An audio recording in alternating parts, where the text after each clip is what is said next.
내 아들 솔로몬아, 너는 내 아버지 하나님을 알고 온전한 마음과 깊은 뜻으로 섬길지어다. 여호와께서는 모든 마음을 감찰하사 모든 의도를 아시나니 내가 만일 그를 찾으면 만날 것이요 만일 내가 그를 버리면 그가 너를 영원히 버리시리라. 아멘. 인간의 생사화복을 역사하시며 낮고 천하고 부족한 저희들을 갈급한 신년을 가지고 이 자리에 기도회로 모였사오니 저희 기도하는 모든 제목을 하나님 응답해 주시옵소서. 특별히 성동구청 우리 신의 회원들을 기억해 주시고 가족 건강을 지켜주시고 사업과 직장 위에 크신 복으로 축복 내려 주시옵소서. 우리 유인물 보시면 우리의 기도가 있죠. 하나님 아버지 감사합니다. 제가 지금 주님 앞에 있습니다. 영어로 한번 만들어 봤어요. 이걸 영어로 어떻게 하면 좋을까 하다가 Thank you, Lord Father. I'm standing in your presence. 이렇게 해봤어요. 그러니까 제가 주님 앞에 있다는 말은 제사장처럼 지성소 안에 서 있는 거예요. 하나님의 음성을 듣고 또 그분을 경배하기 위하여. 저는 오늘 하나님의 아들 예수라는 제목으로 여러분과 함께 하나님의 말씀을 나누기를 원합니다. 금년에 저는 우리가 믿는 예수님이 누군가, 어떤 분이신가, 그래서 제가 만난 예수님 5가지로 소개해드렸죠. 그분은 나의 구원자, 그분은 나의 후견인, 그분은 나의 삶의 목적이 되시고 롤 모델이 되시고 그리고 이 모든 세상 만물을 통치하시는 왕이 되신다. 이 생각을 하다가 때가 되면 우리 신우회 회원들 한 분 한 분에게 물어봐야 되겠다. 그리고 말할 기회를 드려야 되겠다. 당신이 아는 또는 만난 예수님은 어떤 분입니까? 나는 지금까지 예수님을 믿고 살았는데 나는 예수님을 어떤 분이라고 알고 있고 또 소개하겠는가? 한번 꼭 물어봐야 되겠다. 여러분들 한번 생각해 보시기를 바랍니다. 여러분이 어떤 누구에겐가 예수님을 소개할 때 어떤 분이라고 소개할지 말이죠. 두 번째 시간에 저는 예수 그리스도라고 하는 말에 대해서 생각해 봤습니다.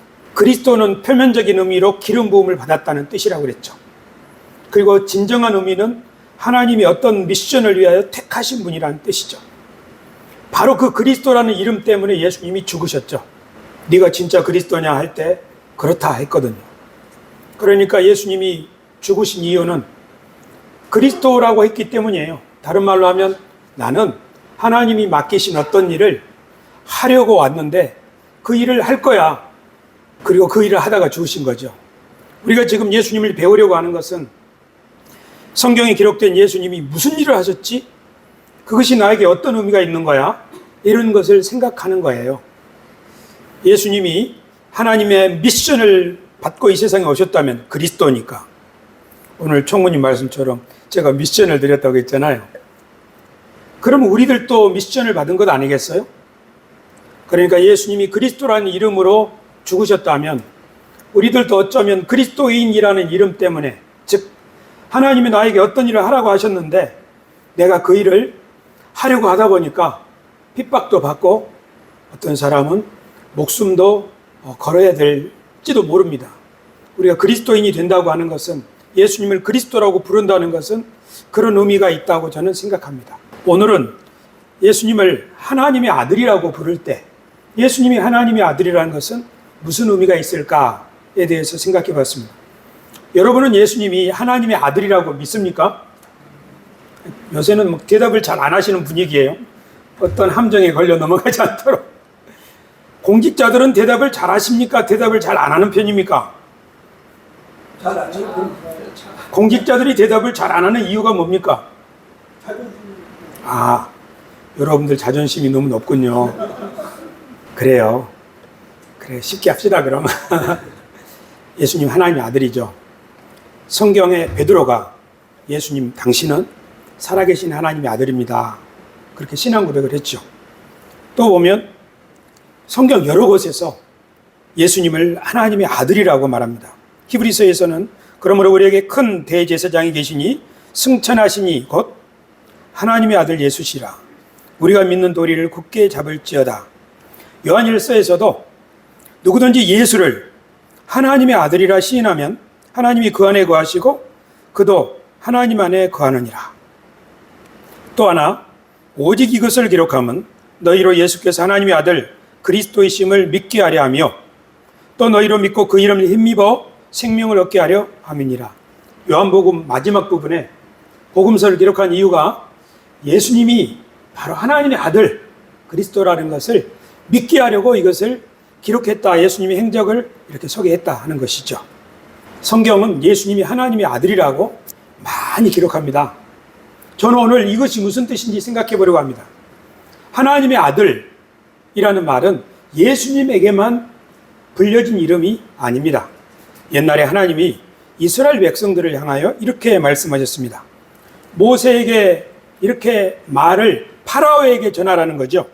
너는 바로에게 이르기를 여호와의 말씀에 이스라엘은 내 아들 내 장자라. 내가 내게 이르기를 내 아들을 보내주어 나를 섬기게 하라 하여도 내가 보내주기를 거절하니 내가 내 아들 내 장자를 죽이리라 하셨다 하라 하시니라. 하나님이 이스라엘을 내 장자, 내 아들이라고 부르시는 거죠. 그뿐 아닙니다. 하나님은 다윗에게 다윗의 아들에 대해서 이런 말씀하셨습니다. 그는 내 이름을 위하여 집을 건축할 것이요 나는 그의 나라 왕위를 영원히 견고하게 하리라. 솔로몬 얘기죠. 나는 그에게 아버지가 되고 그는 내게 아들이 되리니 그가 만일 죄를 범하면 내가 사람의 매와 인생의 채찍으로 징계하려니와. 그래서 하나님이 다윗의 아들, 그 아들을 향하여 나는 그의 아버지가 되고 그는 내게 아들이 된다. 특별한 관계가 될 거라고 말씀하는 거죠. 시편 2편에 이스라엘 사람들이 정말 많이 암송하는 구절인데요. 우리 같이 한번 읽으십시다. 시작. 내가 여호와의 명령을 전하노라. 여호와께서 내게 이르시되 너는 내 아들이라. 오늘 내가 너를 낳았도다. 여러분 그 찬송 알죠? 너는 내 아들이라. 그게 이거죠. 그 다음 같이 읽읍시다. 내게 구하라. 내가 이방 나라를 내 유업으로 주리니 내 소유가 땅 끝까지 이르리로다. 아멘. 하나님이 이스라엘 백성들을 부르시면서 또 이스라엘에서 어떤 미션을 받은 왕을 향하여 이렇게 말하는 거죠. 너는 내 아들이다. 오늘 내가 너를 낳았다. 그러면서 뭐라고 해요? 내가 내게 유업을 주겠다.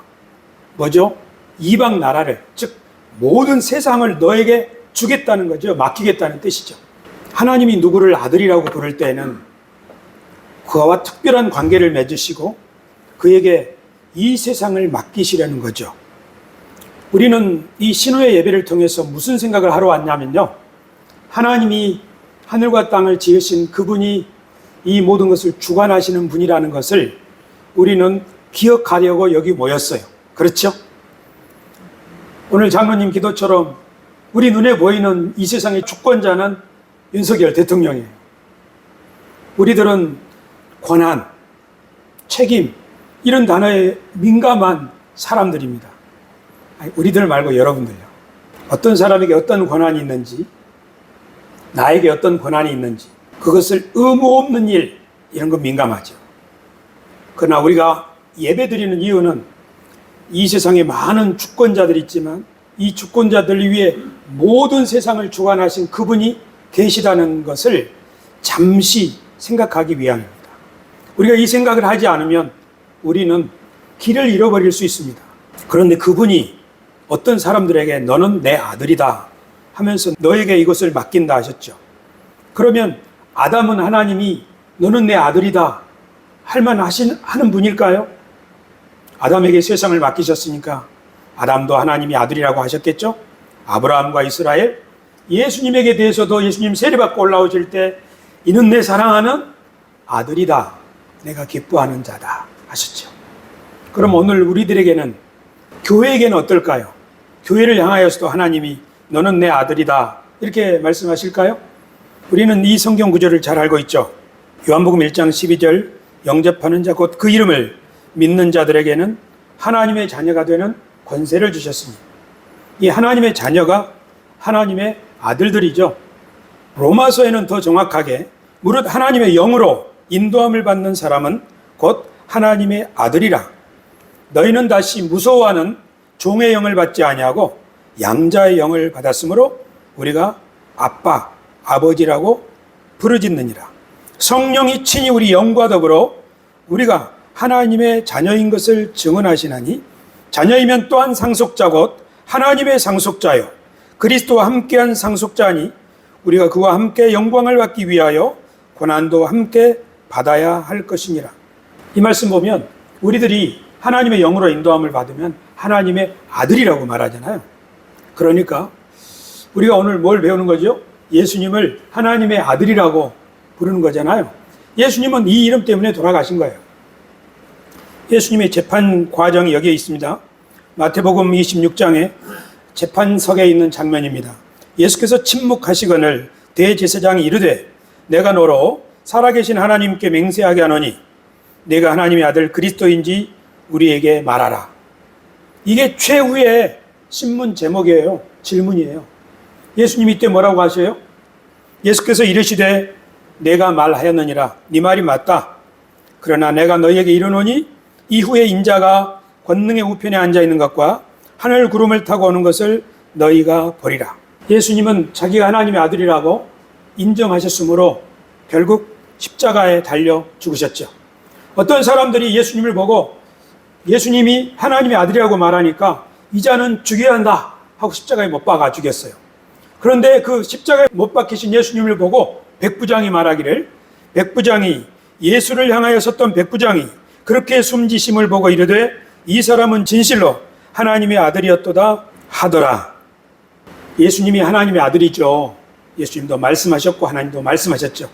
성경이 그걸 계속 증언하죠. 그런데 예수님이 하나님의 아들이라고 할 때 어떤 사람들은 이자는 죽여야 한다 이렇게 말을 했어요. 또 예수님이 하나님의 아들인 것을 발견한 어떤 사람들은 경배의 대상으로 이분은 하나님의 아들이시구나 하고 경배를 했어요. 그리고 어떤 사람들은 예수님이 하나님의 아들이라고 하신 예수님이 하나님의 아들임을 깨닫고 예수님이 진짜 하나님의 아들이구나. 그렇다면 나도 예수님처럼 살아야겠다. 하나님의 아들로서 하고 예수님을 본받기 시작한 사람들도 있어요. 로마서 8장 29절에는 하나님이 미리 아신 자들을 또한 그 아들의 형상을 본받게 하기 위하여 미리 정하셨으니 이는 그로 많은 형제 중에서 맏아들이 되게 하려 하심이니라. 아멘. 여러분에게 오늘 이 사실은 하나님의 아들 예수라고 하는 이 제목은 두꺼운 책 한 권이에요. 예수님의 신성, 예수님의 인성 등등 말이에요. 그런데 그런 것을 이 몇 분 안에 다 얘기하기는 못합니다. 그렇지만 오늘 제가 이 얘기 하려고 왔어요. 제가 어려서부터 믿은 예수님을 하나님의 아들이라고 할 때 저는 예수님이 나를 구원하실 분, 하나님과 동등인 분, 그렇게 지금까지 섬겼고 앞으로도 그렇게 섬길 겁니다. 그런데 저는 최근에 지금 여기 있는 말씀처럼 사도 바울이 예수님을 하나님이 우리를 미리 아신 우리를 부르시고 의롭다 하시고 이제 영화롭게 하시는데 왜 그렇게 하시냐? 하나님 우리를 왜 부르셨나? 왜 택하시고 왜 의롭다 하시고 하셨느냐 하면 이거예요. 그 아들의 형상을 본받게 하려고. 예수님이 하나님의 아들인데 하나님의 아들을 어떻게 본받을 수 있어요? 이것은 신학적으로 중요한 질문입니다. 여러분에게 이렇게 한번 물어볼 테니까 속으로만 대답해 보세요. 예수님은 하나님입니까? 사람입니까? 혹시 이 대답을 아시는 분 있나요? 여러분이 만약 신학교에 가서 공부를 했다면 예수님은 참 하나님이면서 참 인간입니다. 이렇게 대답할 겁니다. 우리 찬송가에 그런 게 있어요. 참 신과 참 사람이 되시려고. 그렇죠. 근데 저는 신을 어떻게 닮을 수 있을까? 우리하고 레벨이 틀린데. 신을 참 하나님이라면 그분을 어떻게 우리가 닮을 수 있을까? 닮으려고나 하기나 할 수 있을까? 우리 그런 찬송 있죠. 베드로처럼 바오로처럼 그렇게 살 순 없을까? 하면서 그 여러분 어떤 마음이에요? 나는 그렇게 살 수 있을걸? 이 마음이에요? 아니면 나는 베드로처럼 바울처럼 살 수 없을 거야? 이렇게 생각하는 거예요. 사도 바울조차도 우리가 감히 따라갈 수 없다고 생각하는데 하나님의 아들을 어떻게 우리가 본받을 수 있을까요? 오늘은 질문만 던져놓고 끝나는 것 같은데요.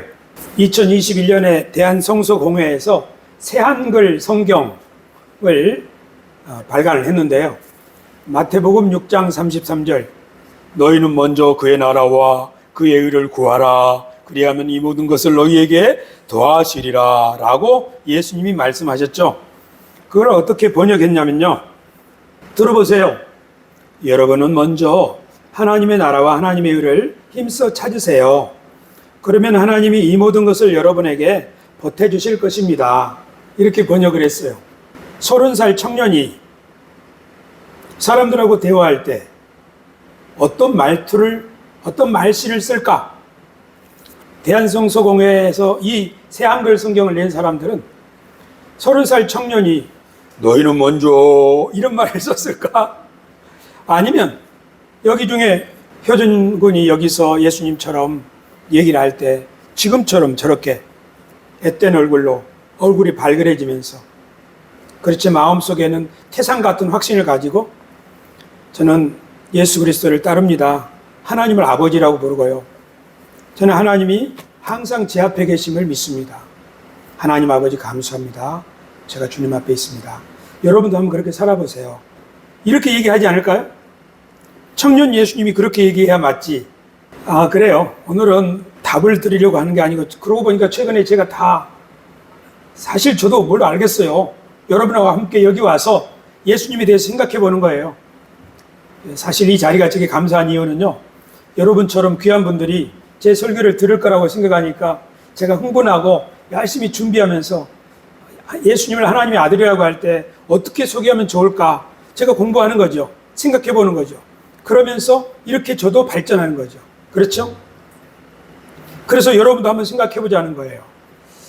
끝이 지금 열린 결말입니다. 하지만 결말은 이렇게 하고 싶어요. 우리의 기도는 예수님처럼 드리는 기도일 것이다. 예수님도 서서 하나님 아버지 감사합니다.